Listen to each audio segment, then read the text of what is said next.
Hello everyone, welcome back to the channel. I'm Kris. This is not a requested video. I just did a requested video from that chapter, and I saw on this Who Hunted Missy Bevers. I think that's how you say her name. Anyways, I thought why not? It was a 15-minute video, so why not do that? I ended my last video by saying I was going to have some cookies and milk, and I did, and it was delicious. So I'm back with a little beverage, and before I get into it, I want to thank the YouTube community. Yesterday, 3 million of us gathered for International Beheading Day, and we constructed a guillotine, and then we were just gonna start doing it, but no one went first. And as I said, if someone goes first, I'll go second. I had my fingers crossed, but fortunately no one went first, so I didn't have to go second. Put the blame on someone else. Then I was walking out, I was trash talking everyone. I was like, I would have done it too. I wouldn't have. But whatever.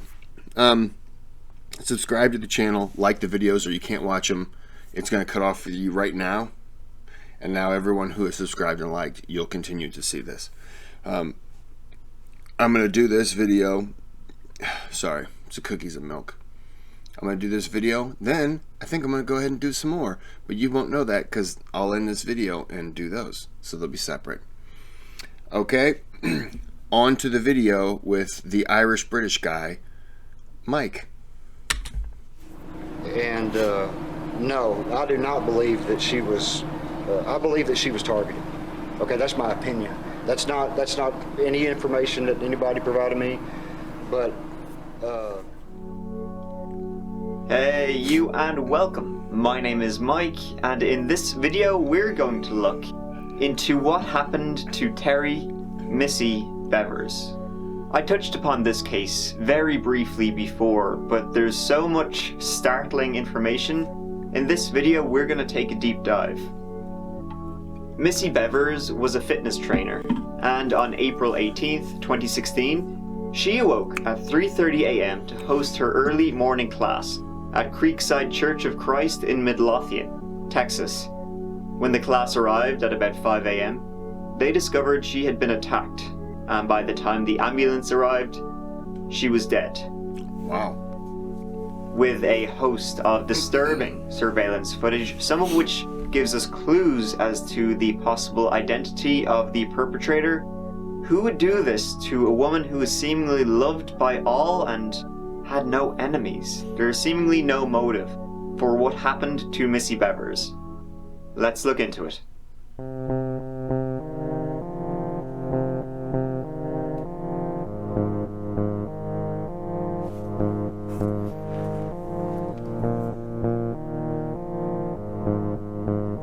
Terry Missy Bevers was born in 1970 in Graham, Texas.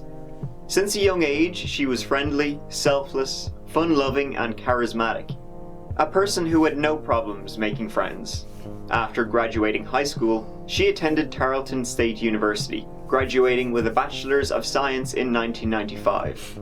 Unsure of what career she wanted for her future, she began to work in retail jobs, and she married Brandon Bevers in 1998.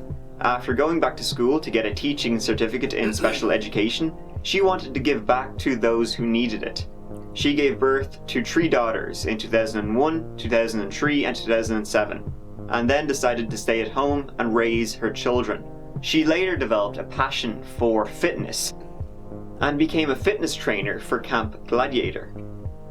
In 2016, 45-year-old Missy was living with her husband and 3 children in Red Oak, just south of Dallas, and was hosting early morning classes at Creekside Church of Christ in Midlothian. On the 17th of April 2016, knowing what the weather was to be the next day, she posted, "If it's raining, we're still training." At 4:20 a.m., Missy arrived at the church and began setting up for the class. This footage was taken minutes before she arrived. The suspect, dressed in fake SWAT gear, breaks into the church. Due to the outfit, it was impossible for the police to determine the gender of this person, but they walked with a distinctive gait. They seem familiar with the place and are clearly looking for someone.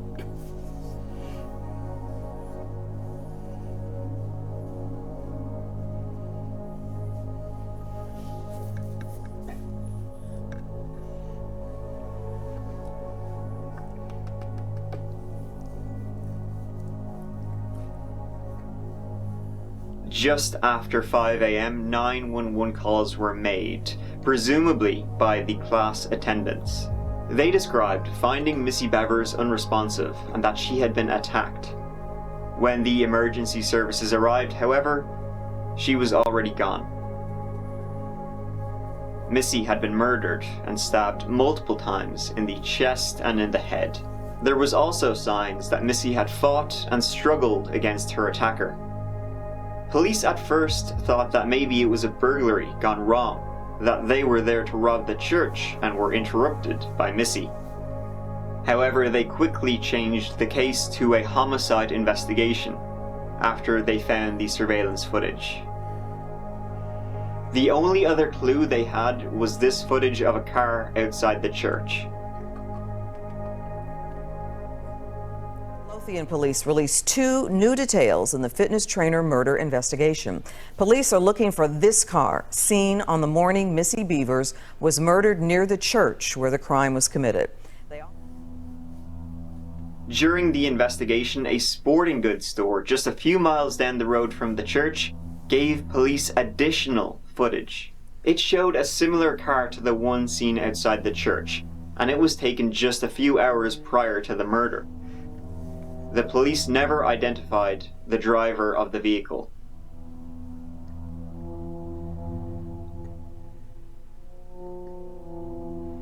The investigators then began to believe that the suspect was specifically targeting Missy, and it was someone she knew.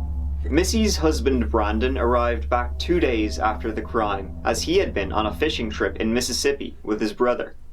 Brandon later said of Missy, She was a great woman, a great a wife, a great mother, a great friend. having little to no leads other than the unidentifiable person in the footage, the police began to look into Missy's personal life, theorizing the suspect knew the victim and knew her well.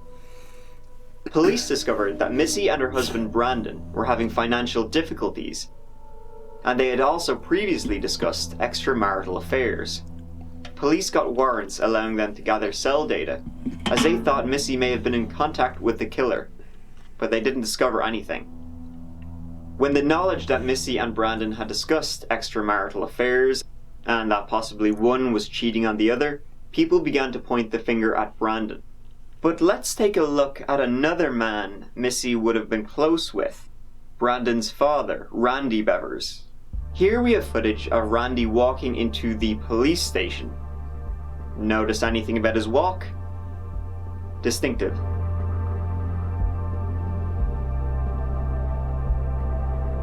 Wow.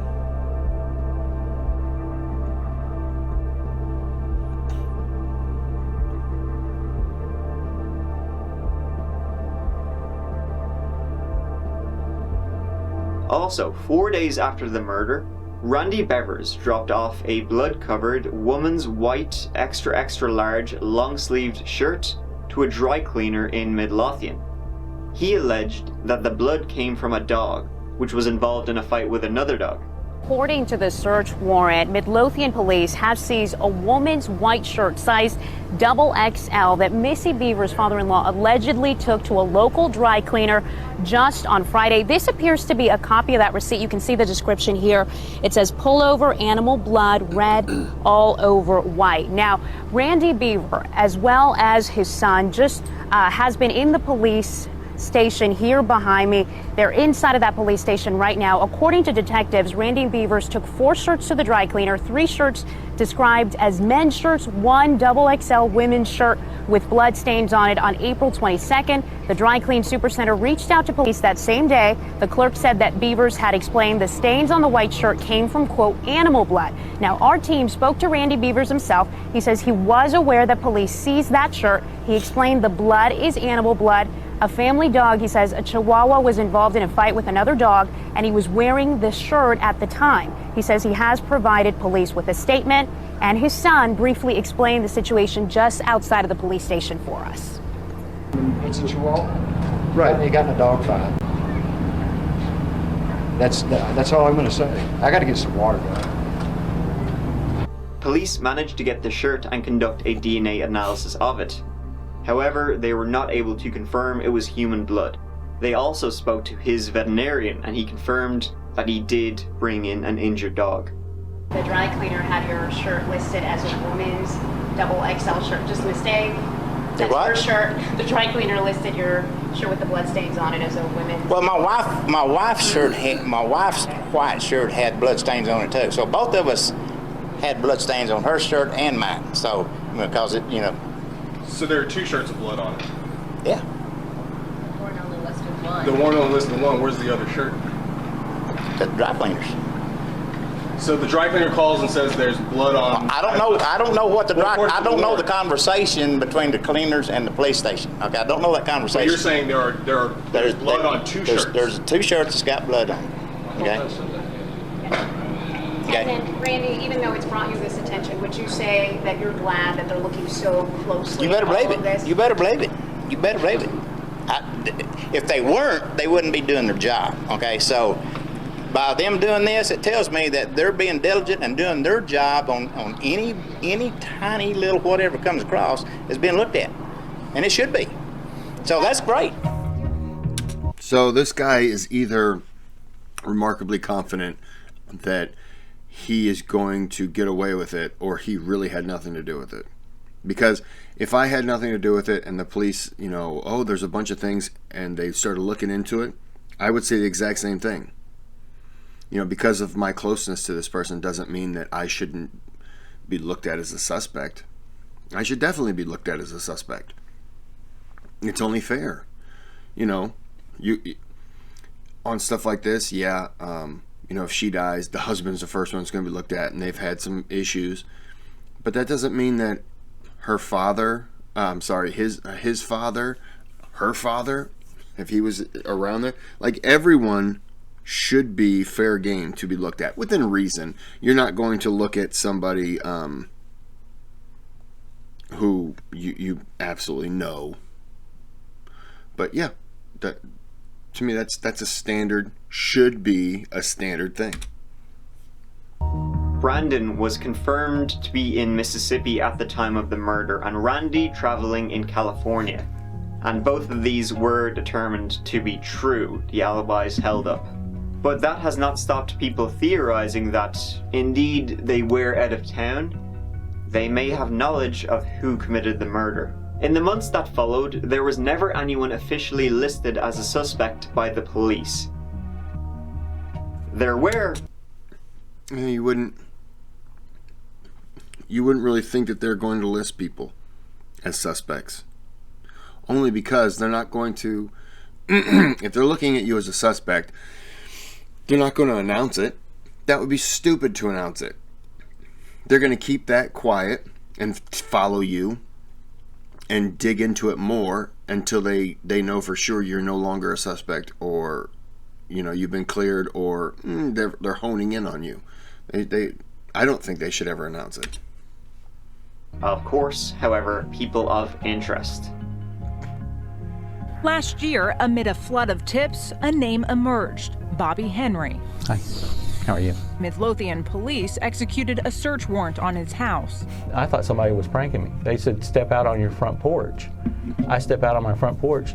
There's 8 police officers standing out there in full tactical gear with weapons drawn. And I'm just, stunned. Records show police honed in on Henry because he walks with a limp and had access to equipment similar to what the killer wore. I told them from the get-go I didn't know this woman. Never heard the name Missy Bevers before I heard it on the news. He passed a polygraph, his alibi checked out, and months after sitting in jail and just days after our September interview, police cleared Henry's name and released him from jail. April Sandoval. They held him in jail until they cleared him? Can they do that? They can't do that.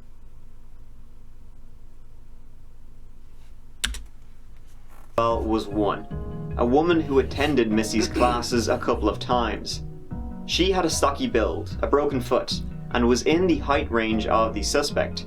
Had been arrested previously for passing a bad check and had dropped out of the military. It was also claimed she rented a car very similar to the one seen on tape.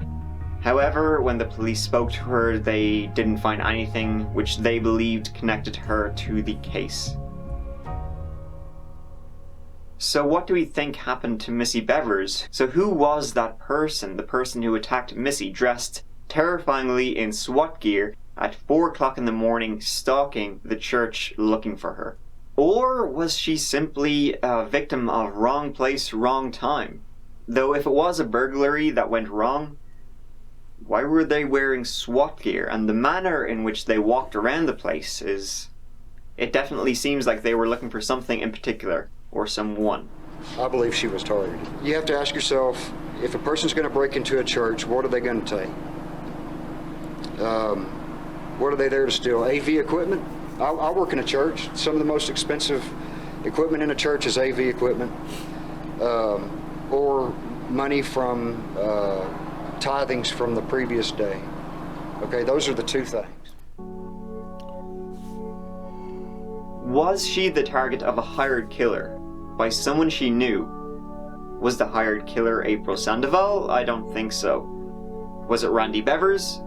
Other than the walk, there's no evidence, and his alibi was confirmed, but well, who knows? Or was she murdered by someone she didn't know, but they knew her? A stalker, perhaps? A few days before her death, Missy supposedly showed a message to a friend that she received on LinkedIn. The message was described as creepy, but who sent it to Missy is unknown. Police also found messages on Missy's phone which had been sent to someone, which were described as flirtatious and familiar. Now, according to the police warrant, Missy had been exchanging so-called intimate messages with a man she met 3 months ago on LinkedIn.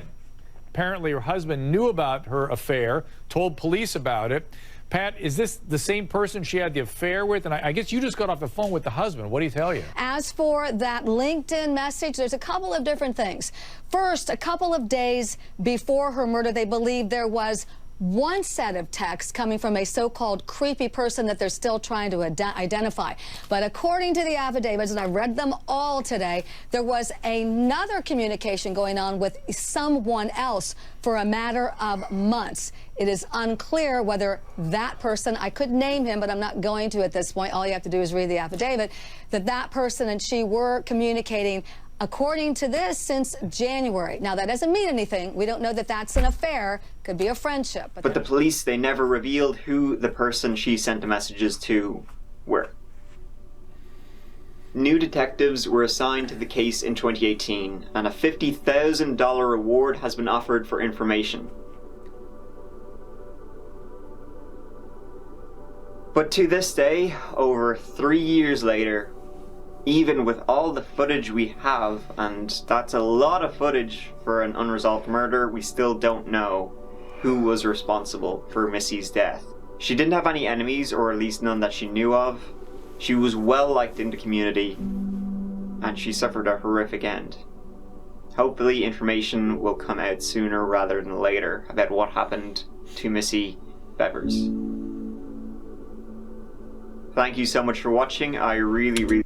If a person's in there with that outfit on, I gotta believe they were going in there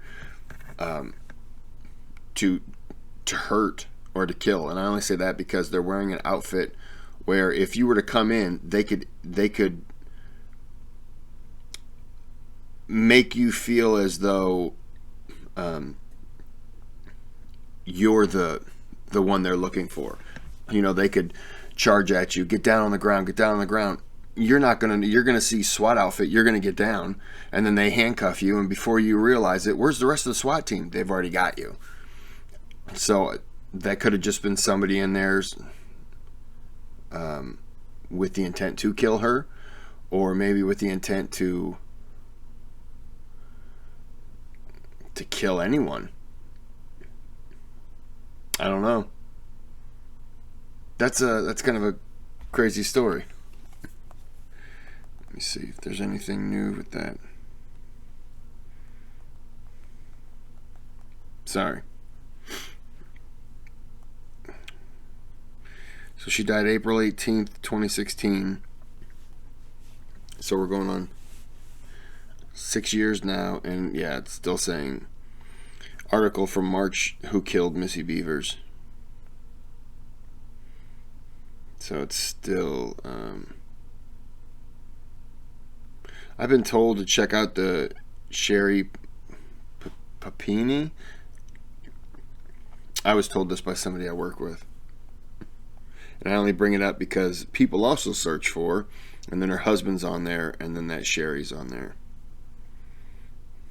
So I have been requested to do a Christine Randall video, and I believe she has one on there. I was scoping out looking for videos on there, and Crystal, the subscriber Crystal, asked me to do that. I asked, by the way, if you're watching this, I did ask if there was a video you wanted me to do in particular, and you never responded. So maybe I'll do that one, because I've heard that one's quite weird. Maybe I'll fit that one in today. Oh well. Yeah, that's yeah, that guy's walk really did look like the father's walk. But just how the father was answering questions, I started believing, no, he's answering it like he knows he's innocent. Because I think if you know you're innocent, you probably might tend to speak up a little bit more.